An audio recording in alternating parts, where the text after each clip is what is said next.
Hey Karen, so here's the video I promised you. I know it's been a little bit delayed, but this is kind of just the stuff to work on your ankle flexibility, because I think that's kind of your biggest limiter. And I'll throw in that little wrist extensor stretch at the end, just to make sure you have something to kind of reference when you're doing some stretching for your forearms. So for the calf stuff, the stuff we went over is kind of that little dorsiflexion stretch, so kind of propping your foot up against a plate, stretching it out, holding for about like 90 seconds to 2 minutes, doing that little end range contraction where we push down with the foot and then pull up with the top side. So I'll kind of demo it. I'm gonna use my slant board, but again, you just have to use like a plate or really like any elevated surface is fine, so long as the foot's kind of supported and it doesn't end up sliding away from whatever you're putting your foot on. So for the stretch, and you won't see the top half of my body, but not super important. You're just gonna kind of prop your foot up against whatever you're going to stretch it against. You're going to kind of step forward until you get a nice stretch, mostly in the belly of the calf, so we want to feel it kind of on this backside here and maybe running down. So like I said, we're going to hold it for anywhere from like 90 seconds to 2 minutes, just so you can tell some of that tension in the calf starts to dissipate a little bit. After you've held it for about 90 seconds to 2 minutes, you can do that little contraction where we're gas pedaling down with the foot, so it's going to be this action. But we're going to stay in that stretch, and all we want to feel is tension in the calf start to build up. So that same stuff that's being stretched out, we want to feel like a little bit more tension is being added on, and you can start really light with the tension, like 10-20%, and if it feels comfortable, go up to like 30, 40, 50%. You're going to hold that for 30 seconds. After the 30-second mark, instead of going immediately back to that relaxed state, you're going to slowly ease off the tension. So you can imagine if I'm gas pedaling down, I'm slowly easing off that gas pedaling motion.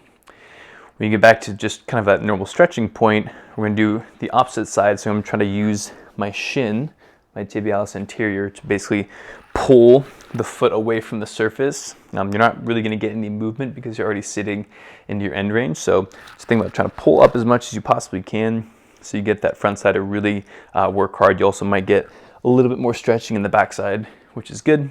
Hold for about 30 seconds. Again, ramp up to the greatest, safest effort, so whatever feels comfortable for you. After about 30 seconds, you can relax, hop off that stretch, and then we're gonna do a couple things to kind of just solidify some of that work we just had you do. I'm gonna drop you down a little bit here. So first thing you're gonna do is kind of just like a little sectional car for your ankle dorsiflexion. So I'm just going to prop my foot up on this block here so I can get a little bit of lift off the ground, so I don't have to worry about getting my foot stuck there. But basically all you're going to do, pull your toes up towards your shin. You should get pretty good amount of activation here, and then you're going to work on inverting your ankle, so kind of working all the way to the inside, so you kind of get to this point here, coming back up towards your shin, and again really pulling from here.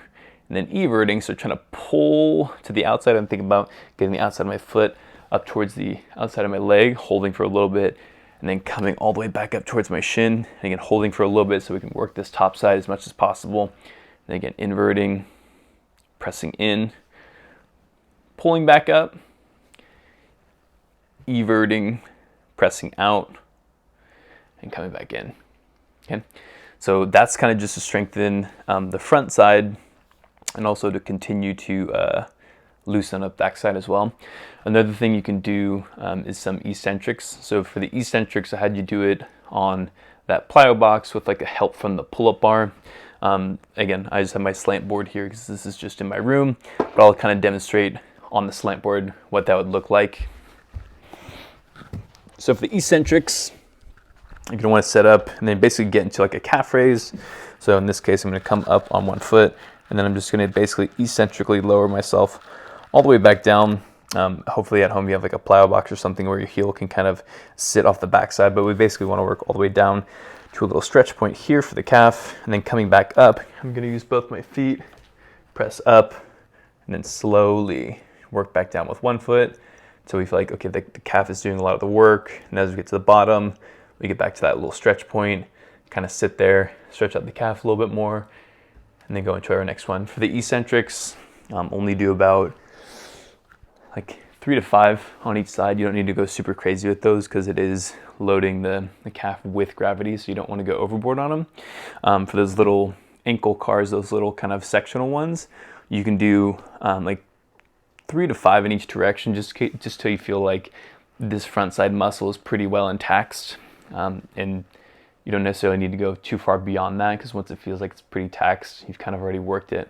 So again, stretching, end range contractions, little like capsular cars, those little sectional cars, working that front side of the shin a lot, and then the eccentrics after that. So just do those 3 things for your ankle flexibility, just like 2 to 3 times a week, and also try to be conscious of like your calf volume. So if you did a ton of running the day before, you could still do the stretches, just don't do those little end range contractions, and don't necessarily try to do the strengthening stuff because you've already worked those muscles a lot. So kind of just pay attention to your body. If you ever have any questions, let me know.